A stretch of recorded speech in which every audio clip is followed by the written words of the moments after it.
تو 100 عیب تم نے ہمارے خدا میں نکالے ہیں، 500 عیب ہم تمہارے خدا میں نکال دیں گے۔ دیکھو بہت تیزی کے ساتھ میں منتقل ہو رہا ہوں۔ عرب یعنی ایک اونٹنی غلطی سے اس کا تھن چھت گیا کسی کے تیر سے، 70 سال جنگ ہوتی رہی، غیرت کی جنگ، حرب بسوس کہلاتی ہے وہ۔ تو عرب غیرت میں مر جاتا تھا، لاشیں اٹھ جاتی تھی گھروں میں غیرت کے اوپر۔ بھائی تم بڑے غیرت مند ہو، یہ بنی ہاشم کا نوجوان تمہارے خداؤں کو برا کہہ رہا ہے، تو تم اسے بھی تو چیلنج کرو، اسے بھی چیلنج کرو کہ لا اپنے خدا کو۔ تو تم نے 100 عیب نکالے ہمارے خداؤں میں، ہم 500 عیب نکال دیں گے تمہارے خدا میں۔ ساری زبانیں گونگی ہو گئی۔ بھئی ایسا کیوں ہوا؟ اس لیے ہوا کہ اتنا بے عیب رسول بھیجا کہ پہلے عیب اس میں تلاش کرو، مجھ تک بعد میں آؤ گے۔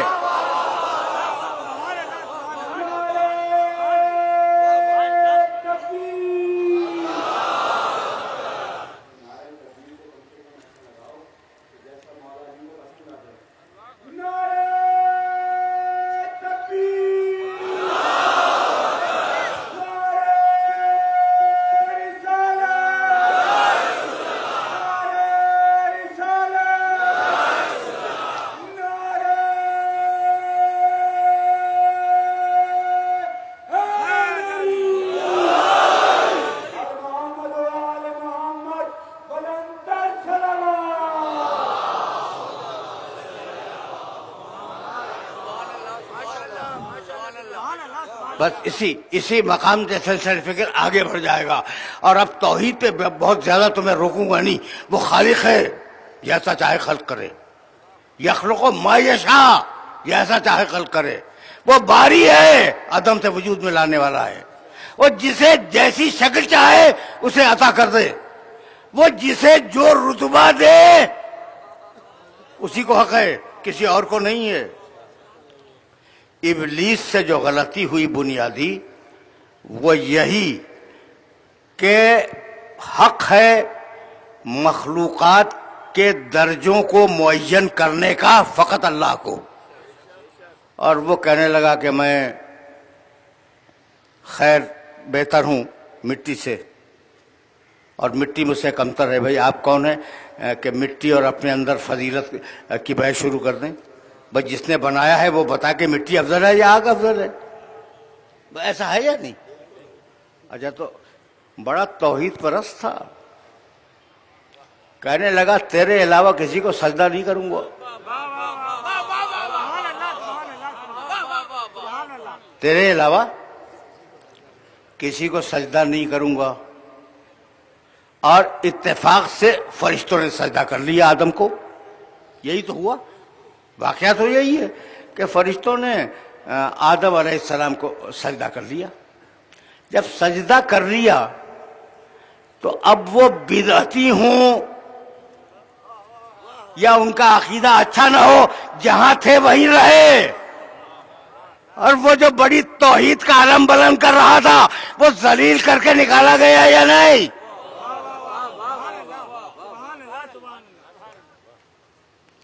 سمجھ رہے ہو بات کو؟ میسج پہنچ رہا ہے؟ نعوذ باللہ یہ بدعتی سمجھانے کے لیے میں نے کہا ہے کہ فرشتے تو حکم الہی کی پابندی کر رہے تھے، لیکن اب اگر کوئی اور ہوتا نا، آج کا ملا جناب فاروق ستار صاحب، آج کا ملا اگر ہوتا کہہ دیتا بدعتی تھے،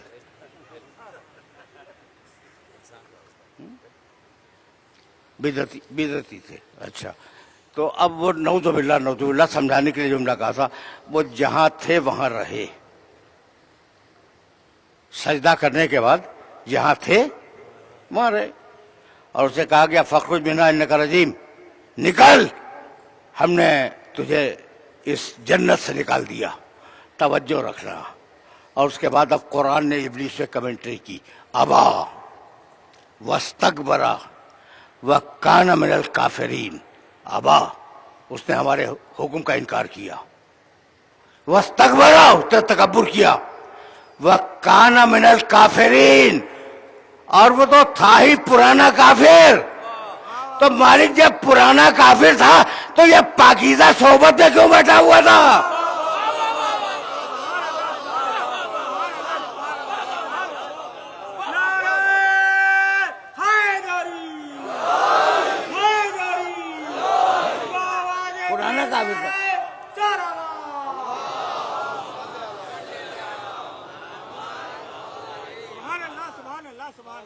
جب وہ پرانا کافر تھا تو اس پاکیزہ صحبت میں، فرشتوں کی پاکیزہ صحبت میں بٹھانے کی ضرورت کیا تھی؟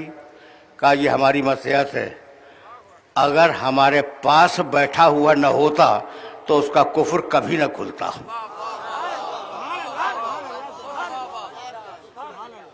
میرا میسج پہنچ رہا ہے؟ پوری طرح پہنچ رہا ہے؟ اچھا بھائی، اب یہ تو ہو گیا کہ پروردگار نے اسے بیٹھنے دیا تاکہ ایک دن وہ حکم کی سرتابی کرے اور اللہ اسے نکال دے۔ اللہ کا منصوبہ تو سمجھ میں آ گیا۔ وہ کیوں بیٹھا ہوا تھا؟ اس کی بھی تو کچھ سائیکولوجی ہوگی نا۔ ابلیس کیوں بیٹھا ہوا تھا؟ اب مجھے کیا معلوم کہ کیوں بیٹھا ہوا تھا، آج تک ملاقات کا شرف بھی حاصل نہیں ہوا کہ پوچھا جا سکے کہ جناب آپ کیوں تشریف فرما تھے۔ لیکن جو علماء نے لکھا ہے وہ تو میں بیان کر سکتا ہوں نا۔ کہنے لگے کہ وہ سن چکا تھا کہ اللہ خلیفہ بنانے والا ہے۔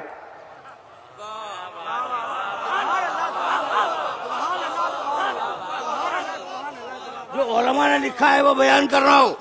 کہنے لگے کہ وہ سن چکا تھا کہ اللہ ایک خلیفہ بیان کرنے والا ہے، ایک خلیفہ بنانے والا ہے، تو اس کے دل میں تمنا ہوئی کہ یہ خلافت مجھے مل جائے۔ پہلو میں آ کے بیٹھ گیا۔ اب نمازیں بھی ہیں، روزے بھی ہیں، تسبیحیں بھی ہیں، سب کچھ ہو رہا ہے۔ اشہد ان لا الہ الا اللہ، اشہد ان لا الہ الا اللہ، سب کچھ ہو رہا ہے خلافت کے لیے۔ اور جب خلافت کہیں اور چلی گئی تو چہرہ بگڑ گیا یا نہیں؟ تو ایک ہوتا ہے خلافت سے پہلے کا چہرہ، دوسرا ہوتا ہے خلافت کے بعد کا چہرہ۔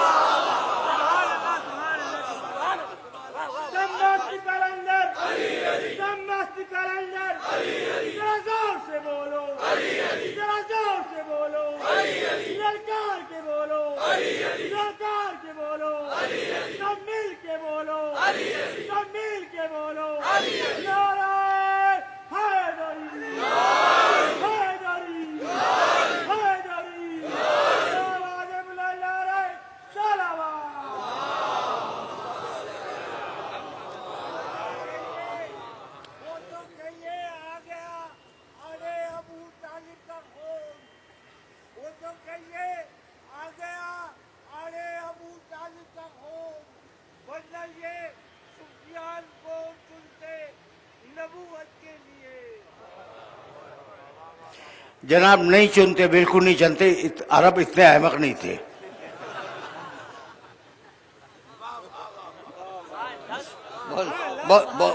بہت سیدھی بات کر رہا ہوں آپ سے۔ یہ شعر اچھا ہے، اچھا شعر تو اس کی داد دینی چاہیے۔ اچھا بھائی، اب رک جاؤ، خدا کی قسم، اب آیا ہوں میں مقام محمد عربی تک، اور اب اگر یہ مقام محمد عربی واضح ہو گیا تو میں سمجھوں گا میری آج کی محنت سہارت ہے۔ اب رک جاؤ، میرے نبی نے کہا کہ یہ جو آدم کو سجدہ کروایا جا رہا تھا نا، تو یہ سجدہ آدم کو نہیں تھا۔ میں ان روایات کو پڑھنے کا عادی ہوں جو کنٹروورشل نہ ہو، مختلف فرقوں نے لکھی ہوں۔ تو مختلف فرقوں نے یہ جملہ لکھا ہے میرے نبی کا کہ یہ جو آدم کو سجدہ کروایا، یہ سجدہ در حقیقت آدم کو نہیں تھا۔ سنو بھائی، سنو، قبر رسول کی تعظیم کرنے کو بدعت سمجھنے والوں سنو۔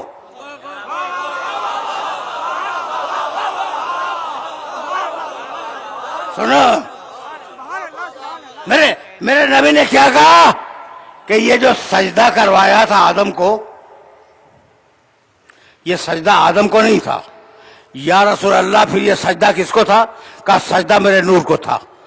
آدم کی مٹی میں میرا نور رکھا، اور توجہ ہے، آدم کی مٹی میں میرا نور رکھا اور کہا فرشتوں سے سجدہ کرو، تو سجدہ تھا نور محمد کو۔ اب مجھے کبھی کبھی فٹ نوٹ لگا دے لیا کرو، سجدہ کسے تھا بھائی؟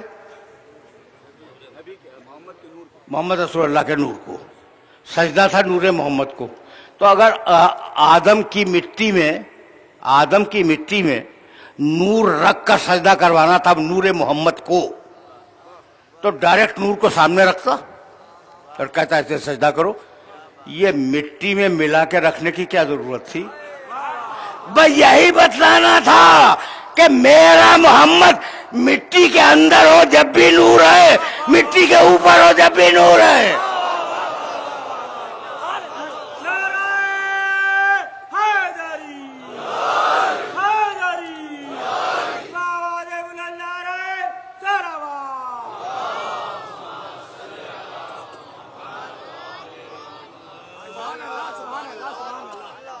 اب میں مقام محمد عربی تک آیا، اور اب تمہیں اس مرحلے پر روک لوں گا۔ بھائی میں نے کبھی ایک جملہ کہا تھا، اور میرے اس جملے کو اپنے ذہن کے اندر محفوظ رکھ لینا، کہ ایک ہے اللہ کی کتاب، اس کا نام ہے قرآن، ایک ہے اللہ کا رسول، اس کا نام ہے محمد۔ دو چیزیں ہیں نا، ایک اللہ کی کتاب، اس کا نام ہے قرآن، ایک اللہ کا رسول، اس کا نام ہے محمد۔ دیکھنے میں یہ دو الگ الگ چیزیں ہیں، ہے ایک۔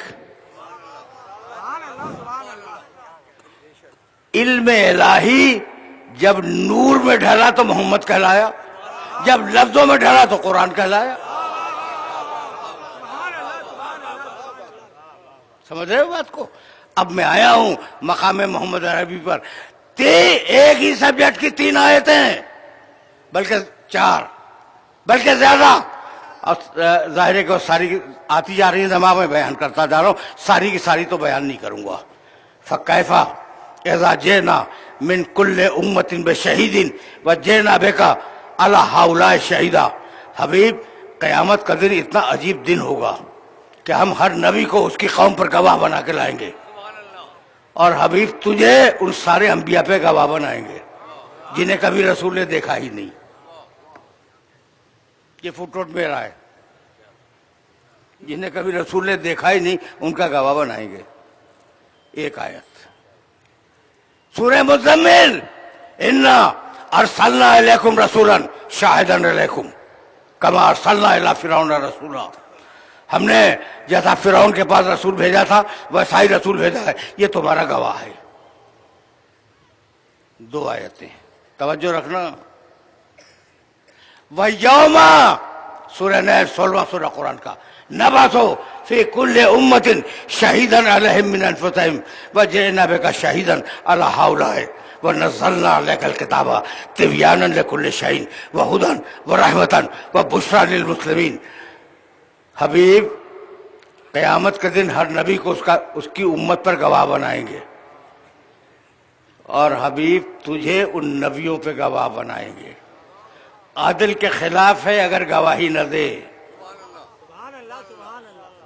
اور عادل کے خلاف ہے اگر دیکھ کے گواہی نہ دے۔ میں نے پوری گھنٹے بھر کی تقریر اسے ایک جملے میں کہہ دی، اور اس سے زیادہ زحمت سماعت نہیں دوں گا۔ یوم نبعث فی کل امۃ شہیدا علیہم من انفسہم وجئنا بک شہیدا علی ہؤلاء۔ سب پہ تجھے گواہ بنائیں گے، قیامت کا دن سارے نبیوں پر تجھے گواہ بنائیں گے۔ اور اب سنو گے آگے کیا کہتا ہے، وَنَزَّلْنَا عَلَيْكَ الْكِتَابَ تِبْيَانًا لِكُلِّ شَيْءٍ۔ حبیب، یہ قرآن ہم نے تیرے اوپر نازل کیا، تِبْيَانًا لِكُلِّ شَيْءٍ، اس میں ہر شے کا کھلا ہوا بیان ہے۔ وَهُدًى، یہ کتاب ہدایت ہے۔ وَرَحْمَةً، یہ کتاب رحمت ہے۔ وَبُشْرَى، اور یہ کتاب بشارت ہے، للمسلمین، مسلمانوں کے لیے۔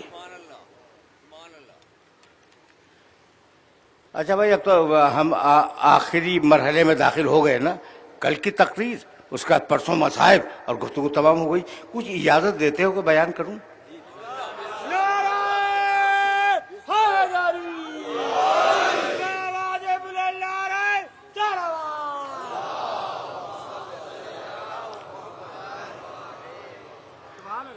قرآن کی 4 صفتیں بیان کی، ایک بات اور سننا۔ نزلنا، بھائی اب میں مجبور ہوں، نزلنا حبیب میں نے اتارا۔ کب اتارا؟ انا انزلناہ فی لیلۃ القدر، ہم نے قدر کی رات میں اتارا، ٹھیک ہے نا؟ اچھا پروردگار، تو نے قدر کی رات میں اتار دیا۔ وہ رات کس مہینے میں؟ کا شہر رمضان الذی انزل فیہ القرآن۔ رمضان کے مہینے میں وہ رات ہے۔ اب دو باتوں کا جواب ہو گیا۔ مالک یہ بتلا دے کہ تیری یہ جو کتاب آ رہی ہے اس کی طاقت کیا ہے؟ کہنے لگا قرآن میں دیکھو، لو انزلنا ھذا القرآن علی جبل لرأیتہ خاشعا متصدعا من خشیۃ اللہ۔ اس قرآن میں اتنی طاقت ہے کہ اگر یہ پہاڑ پہ آ جائے تو پہاڑ ٹکڑے ہو جائے۔ اگر یہ پہاڑ پہ آ جائے قرآن تو پہاڑ ٹکڑے ٹکڑے ہو کے بکھر جائے۔ اتنا طاقتور ہے قرآن کہ جسے بھائی توجہ رکھنا، اتنا طاقتور ہے قرآن کہ پہاڑ جیسی چیز قرآن کو اٹھا نہیں سکتی۔ سن لیا تم نے؟ پہاڑ اگر نہیں دیکھے تو منگو پیر میں جا کے دیکھ لینا، پہاڑیاں، چھوٹی چھوٹی پہاڑیاں۔ دیکھو بھائی یہ جو پہاڑ ہیں وہ تو بہت بڑے ہوتے ہیں، یہ پہاڑیاں چھوٹی آندھیوں کا نوٹس نہیں لیتی، زلزلوں کا نوٹس نہیں لیتی، ان پہ کوئی آتا جاتا رہے انہیں فکر بھی نہیں ہوتی۔ لوگ کہتے ہیں کہ فلاں شخص اپنی رائے میں پہاڑ ہے، اپنی بات میں پہاڑ ہے، یعنی استقلال قدم کی علامت ہے۔ پہاڑ ثبات قدم کی علامت ہے۔ جب پہاڑ ثبات قدم کی علامت ہے تو پروردگار کہتا ہے کہ اگر یہ قرآن پہاڑ پہ آ جائے تو پہاڑ ہٹ جائے اپنی جگہ چھوڑ کے۔ یہی تو کہا، یہی کہا۔ اب مجھے معاف کر دینا، یہ آیا کہاں؟ پھر آیا سنو، نزل بہ الروح الامین علی قلبک۔ حبیب اس قرآن کو میں نے تیرے دل پہ اتارا، جسے پہاڑ نہ اٹھا سکیں اسے میرے نبی کے دل نے اٹھا لیا۔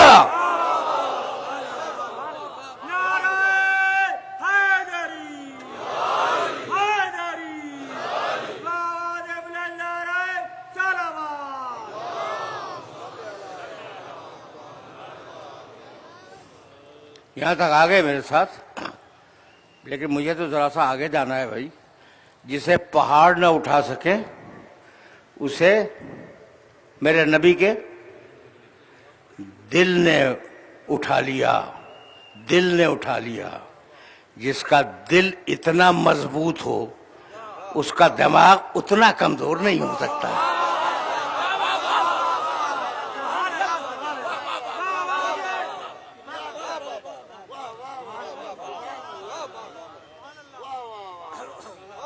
سمجھ رہے ہو نا؟ اچھا تو اب ذرا سا اور آگے بڑھ جائیں اور یہ آئے مبارکہ مکمل ہو جائے، اس لیے کہ ابھی تو میں مقام محمد عربی تک آیا ہی نہیں، خدا کی قسم ابھی نہیں پہنچا ہوں، اور پہنچنے والا ہوں، عنقریب پہنچنے والا ہوں۔ نزلنا علیک الکتاب، ہم نے اس کتاب کو نازل کیا، تبیانا لکل شیء، اس کتاب میں ہر شے کا کھلا بیان ہے۔ تبیان، ہدن، یہ کتاب ہدایت ہے، دوسری صفت۔ رحمتاً للمسلمین، یہ کتاب مسلمانوں کے لیے رحمت ہے، تیسری صفت۔ بشرا، یہ کتاب مسلمانوں کے لیے بشارت ہے۔ چار صفتیں ہو گئی قرآن کی۔ اب میں دیکھتا ہوا چلا قرآن مجید کو کہ قرآن ہدایت ہے، پہلی صفت، ہدن۔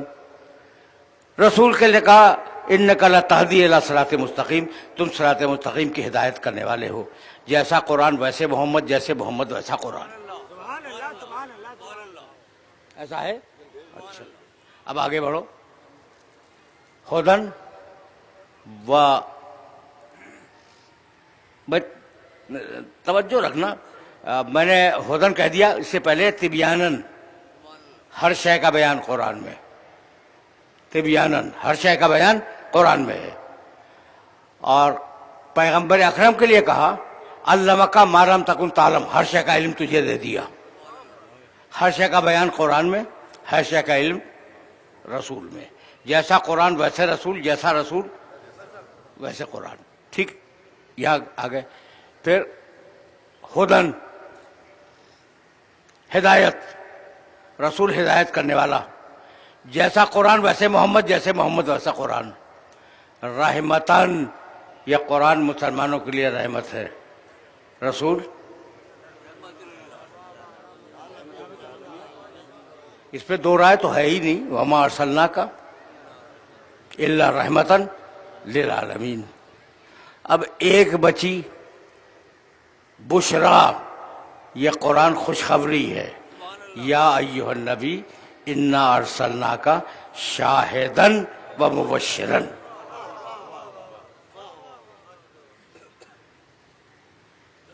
پر محمد و آل محمد صلوات. برائے کلثوم یہ امام زمانہ بلندتر صلوات.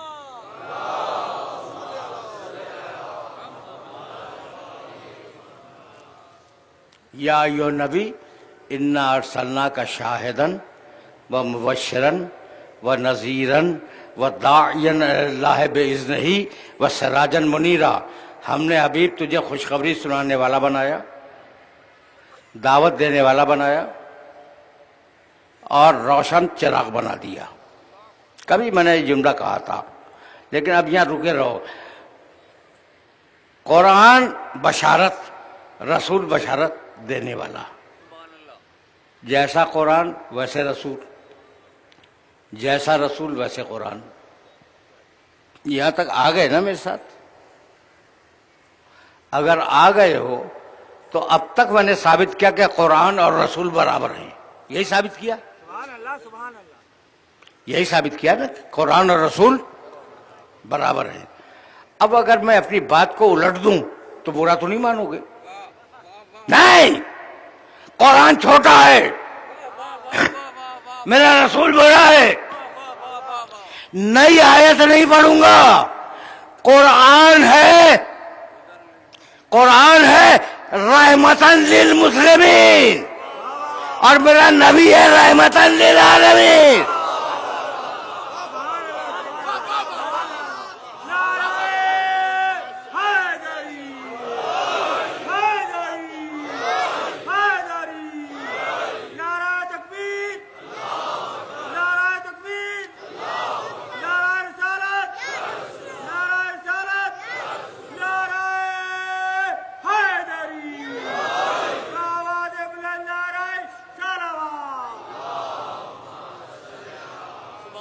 والے بھی اسے عقدہ کشا کہتے ہیں.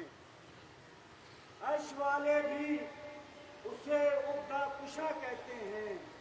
جھک کے در پہ جھک جھک کے نبی صلی اللہ کہتے ہیں. در پہ جھک جھک کے نبی صلی اللہ کہتے ہیں. ارے احمقو، اس کو بشر کہنے سے پرہیز کرو. احمقو، اس کو بشر کہنے سے پرہیز کرو جس کے داماد کو کچھ لوگ خدا کہتے ہیں. نعرہ تکبیر، نعرہ تکبیر، نعرہ رسالت، نعرہ رسالت، نعرہ حیدری اور محمد و آل محمد بلندتر صلوات. سبحان اللہ سبحان اللہ سبحان اللہ. اچھا بھائی، اب دیکھو نا، اب میں تو رسالت پہ بات کر رہا تھا، بیچ میں داماد رسول آ گئے. ایسا، اور میں جانتا ہوں کہ وہ جو داماد ہے وہ تمہاری بہت بڑی کمزوری ہے. شرف ہونا ہے، داماد کا شرف ہونا کوئی شک نہیں ہے، داماد رسول. لیکن اس سے بڑا شرف ہے نفس رسول.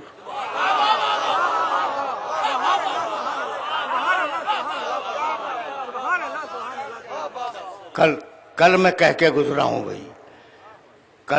کل میں نے آپ کی خدمت میں عرض کیا تھا کہ ممبر ہے سرکاری جگہ، بستر ہے ذاتی جگہ.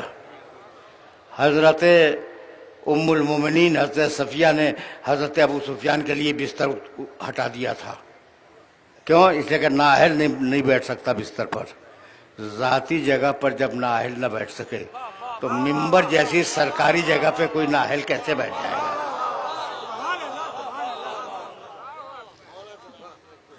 تو اب تو تم خود گھسیٹ کے لائے ہو مجھے اس مرحلہ فکر تک.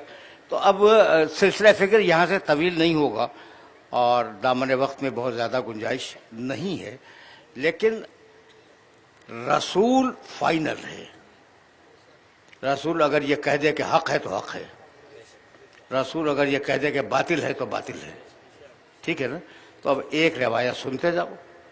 حضرت پیغمبر اکرم صلی اللہ علیہ وآلہ وسلم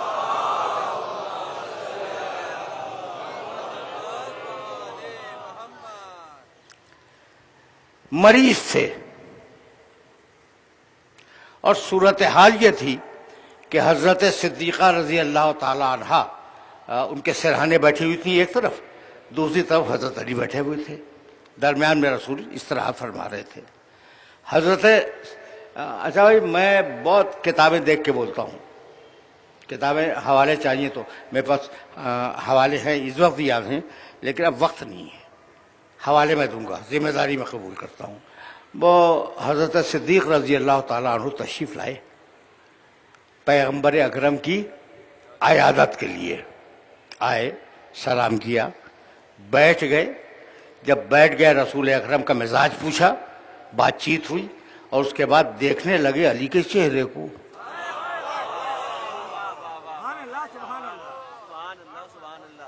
اب میرا تو جی یہ چاہتا کہ میں کہوں ہاتھ جوڑ کے کہ رسول کے چہرے کو دیکھیے.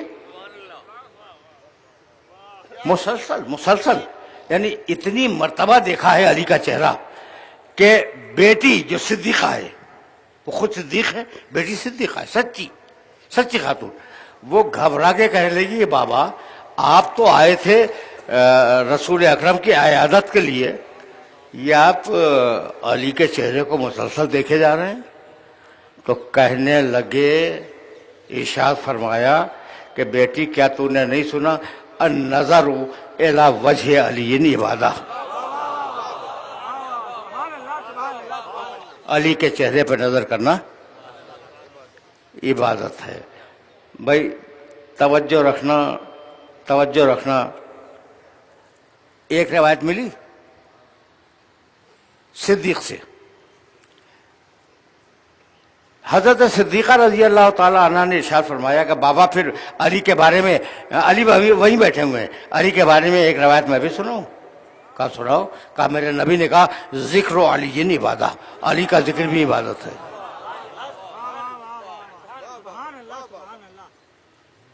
اب سمجھ میں آیا علی کا ذکر، کیا یہ نعرہ حیدری علی کا ذکر نہیں ہے؟ میرے نزدیک تو عبادت ہے. ذکر علی عبادہ، علی کا ذکر عبادت ہے. اب دو روایتیں تمہارے پاس آ گئیں، دو روایتیں آ گئی. اب تیسری روایت پیغمبر اکرم لیٹے ہوئے ہیں، مسکرائے اور کہنے لگے اب تیسری روایت سناؤ یا رسول اللہ، حکم فرمائیے. کہنے لگے حب علی عبادہ، علی کی محبت دل میں رکھنا عبادت ہے.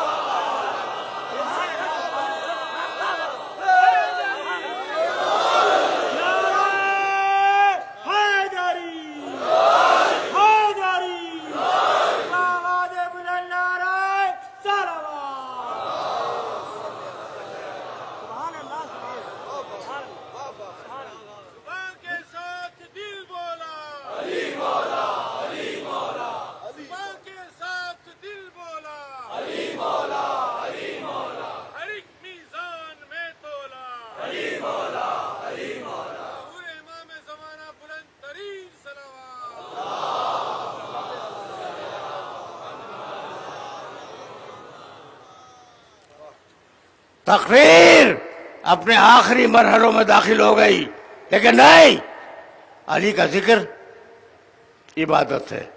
اب اتنی سچی زبانوں سے روایت آئی ہے کہ ملا روایت کا انکار نہیں کر سکتا تھا، دین خطرے میں آ جاتا.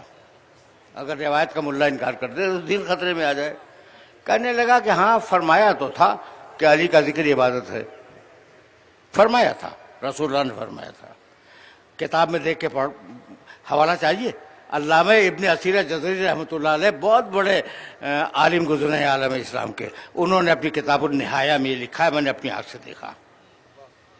کہنے لگے کہ ہاں یہ تو فرمایا تھا، بھئی یہ میرا آخری کلام ہے، کہ علی کا ذکر عبادت ہے، لیکن حقیقت میں عبادت نہیں تھا۔ اچھا، رسول کہہ رہے ہیں عبادت ہے اور آپ حقیقت تک پہنچ گئے، جو کمالی ہو گیا نا، کمال ہو گیا نا۔ اس کے بعد انہوں نے دلیل لکھی کہ اصل میں رسول نے کیوں کہا کہ علی کا ذکر عبادت ہے۔ بس آخری جملہ ہے میرا، رسول نے اس کا سبب ہے جو رسول نے کہا کہ علی کا ذکر عبادت ہے۔ کانا اذا خرج من منزلہ ہی، جب علی اپنے گھر سے نکلتے تھے اور مدینے کے لوگوں کی نگاہ پڑتی تھی ان کے چہرے پر، تو کوئی کہتا تھا لا الہ الا اللہ ما اعلم ھذا الفتح، لا الہ الا اللہ، کتنا بڑا عالم ہے یہ جوان۔ کوئی کہتا تھا لا الہ الا اللہ ما اسخا ھذا الفتح، لا الہ الا اللہ، یہ جوان کتنا بڑا سخی ہے۔ کوئی کہتا تھا لا الہ الا اللہ ما اکرم ھذا الفتح، لا الہ الا اللہ، یہ جوان کتنا بڑا کریم ہے۔ کوئی کہتا تھا لا الہ الا اللہ ما اشجع ھذا الفتح، لا الہ الا اللہ، یہ کتنا بڑا بہادر ہے۔ تو چونکہ زبان سے نکلتا تھا علی کا چہرہ دیکھ کر لا الہ الا اللہ، زبان سے نکلتا، تو رسول نے کہہ دیا علی کے چہرے کو دیکھنا عبادت ہے۔ کام ختم ہو گیا نا، کام ختم ہو گیا۔ اب میں ان بزرگ کے لیے کیا عرض کروں، ان کا نام بھی لے چکا، کہ وہ چاہتے تھے، کتنا بڑا کریم ہے، کتنا بڑا شجاع ہے، کتنا بڑا سخی ہے، کتنا بڑا بہادر ہے۔ ایک فضیلت کو چھپانا چاہا، 4 فضیلتیں خود لکھ گئے۔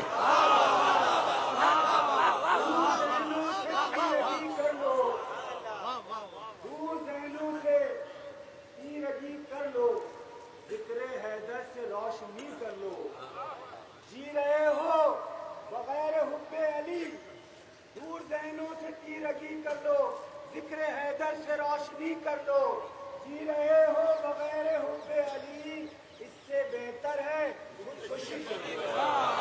نعرہ حیدری، نعرہ خوشنودی آل محمد، بلند تر صلوات۔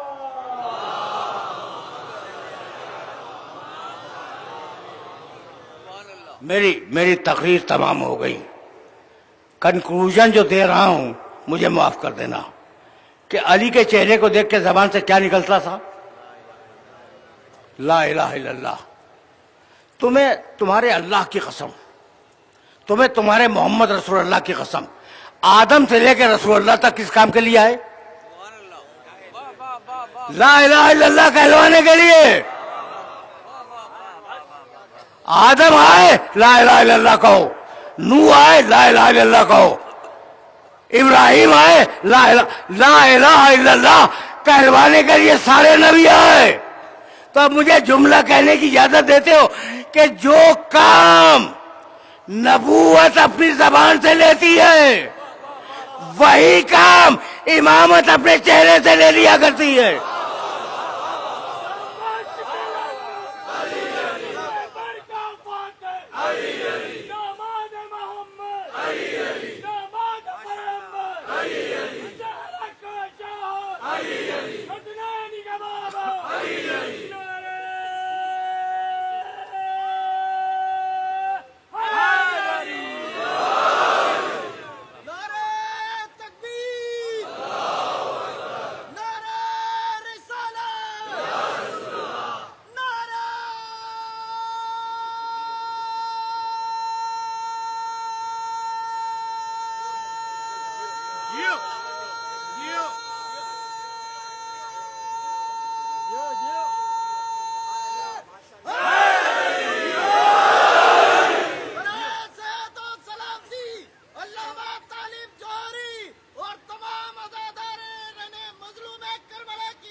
بھائی چہرہ ہی تو فیصلہ کن ہے آج بھی. علی کا نام لے کے دیکھ لو کتنے چہرے بنتے ہیں کتنے چہرے بگڑتے ہیں.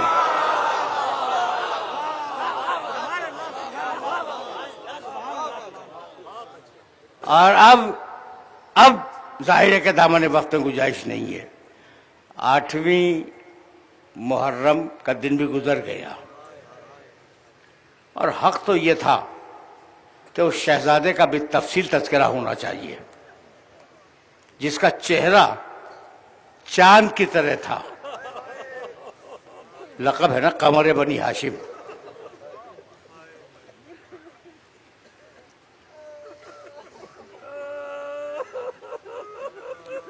جب یہ بچہ پیدا ہوا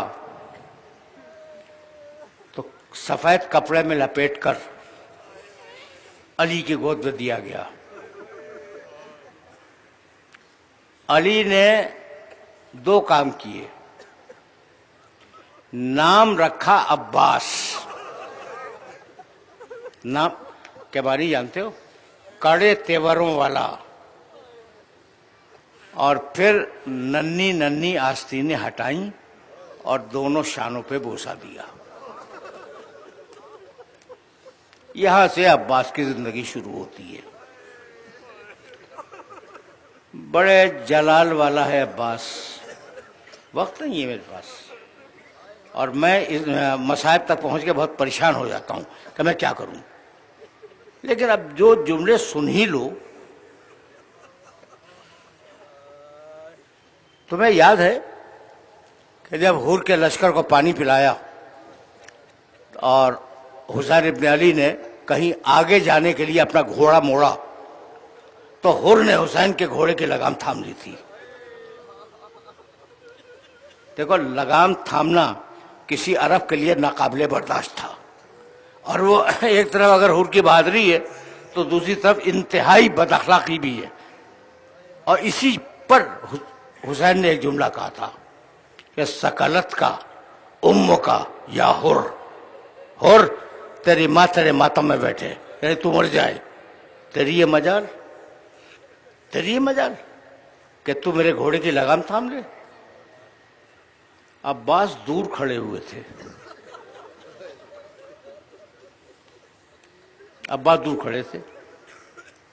حر کانپنے لگا اور کہنے لگا فرزند رسول آپ نے تو میری ماں کا نام لے لیا لیکن میں کیا کروں کہ آپ کی والد ماجدہ کا نام میں وضو کے بغیر لے بھی نہیں سکتا.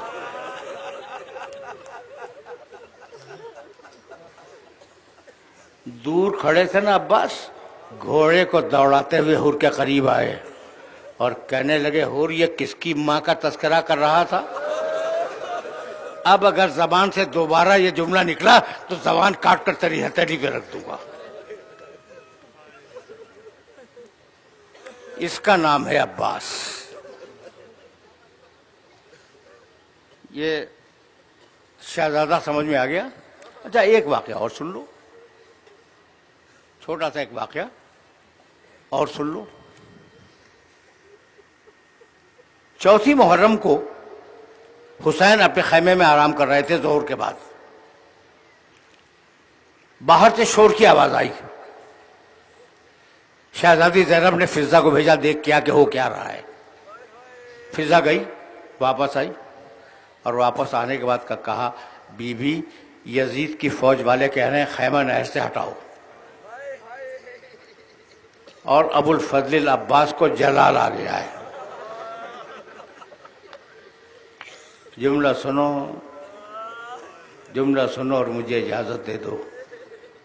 اب میں تمہارے سامنے کچھ بیان نہیں کرنا چاہتا. ابو الفضل عباس کو جلال آ گیا ہے. کہا جا عباس سے کہہ کہ تمہاری بہن بلا رہی ہے. فضہ پھر گئی پھر واپس آئی. کہا بی بی میں کیا کروں؟ کن پٹی سے پسینہ گر رہا ہے, چہرہ سرخ ہے, آدھی تلوار نیام سے باہر ہے, اور انہوں نے زمین پہ خط دے دیا ہے کہ یہ ایک لکیر ہے, جس نے اپنی ماں کا دودھ پیا ہو اس لکیر کو عبور کر کے دکھلائے. اس کو کہتے ہیں عباس.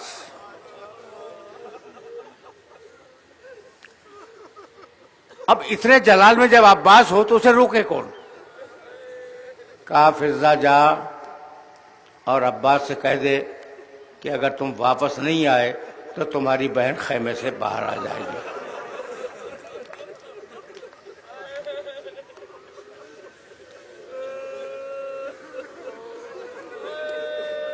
بس یہ جملہ عباس کو خیمے میں واپس لے آیا. آئے اور سر کو جھکا کے گوشے میں کھڑے ہوئے. یہ ہے عباس. اب آخری جملہ عرض کر دوں. ایسا عباس ایک مرحلے پہ آیا, کہا مولا مجھے جنگ کی اجازت ہے. کہا نہیں عباس نہیں, تمہیں جنگ کی اجازت نہیں. جب مجھے معلوم ہے کہ عباس پیدا ہوا تھا کربلا کے دن کے لیے, تو کیا عباس کو نہیں معلوم ہوگا؟ سوچنے لگے کہ میں پیدا ہوا ہوں کربلا کے دن کے لیے, اور میں کہتا ہوں مولا اجازت دیجئے. کہتے نہیں عباس نہیں. تھوڑی دیر بعد پھر آئے, مولا مجھے جنگ کی اجازت ہے. کہا عباس تمہیں جنگ کی اجازت نہیں ہے, کیسے دوں؟ کہا مولا سبب کیا ہے؟ کہا کہ عباس تم میری فوج کے علمدار ہو. علمدار کو کیسے رخصت دے دوں؟ فنظر یمینا و شمالا, عباس نے دائیں دیکھا, عباس نے بائیں دیکھا اور کہا کہ مولا وہ لشکر کہاں ہے؟ آخری جملہ, اب وہ لشکر کہاں ہے؟ کہا عباس تمہیں اجازت نہیں دوں گا. پلٹے ایک خیمے کے دروازے پہ بیٹھ گئے اور سوچنے لگے کہ مولا سے اجازت ملے تو کیسے ملے. اتنے میں خیمے کے اندر سے سکینہ کی آواز آئی, پھوپھی اماں میں بہت پیاسی ہوں. آخری جملہ تقریر کا, پھوپھی اماں میں بہت پیاسی ہوں. عباس خوشی میں کھڑے ہو گئے. کہا بیٹا سکینہ میرے پاس آنا. بچی آئی. کہا بیٹی تو بہت پیاسی ہے. کہا کہ ہاں چچا جان میں بہت پیاسی ہوں. کہا دوڑ کے جا اپنا چھوٹا مشکیزہ لیا, اور تیرا کام بس اتنا ہے کہ مشکیزہ دکھلا کر اپنے بابا سے کہہ دے کہ میں بہت پیاسی ہوں. تم رو چکے, تمہاری آوازیں بلند ہو گئی. میں طویل مصائب نہیں پڑھا کرتا. بچی گئی, مشکیزہ لائی. عباس نے بچی کو گود پہ اٹھایا, آئے حسین کے پاس. حسین نے کل 2 جملے کہے. عباس میں سمجھ گیا کہ تم سکینہ کو کیوں لائے ہو. جاؤ میں نے تمہیں پانی لانے کی اجازت دے دی. یہ تو کہا عباس سے, اور بیٹی سے کہنے لگے بیٹی اب تو چچا کو اجازت دلوا رہی ہے. جب راہ کوفہ شام میں ظالم تجھے تماچے ماریں گے تو بہت یاد کرے گی چچا کو. یہی سبب ہے کہ جب شمر کا تازیانہ اٹھتا تھا بچی چچا کے سر کو لو کر نیزہ میں دیکھتی تھی, کہتی تھی واہ اماں واہ عباس.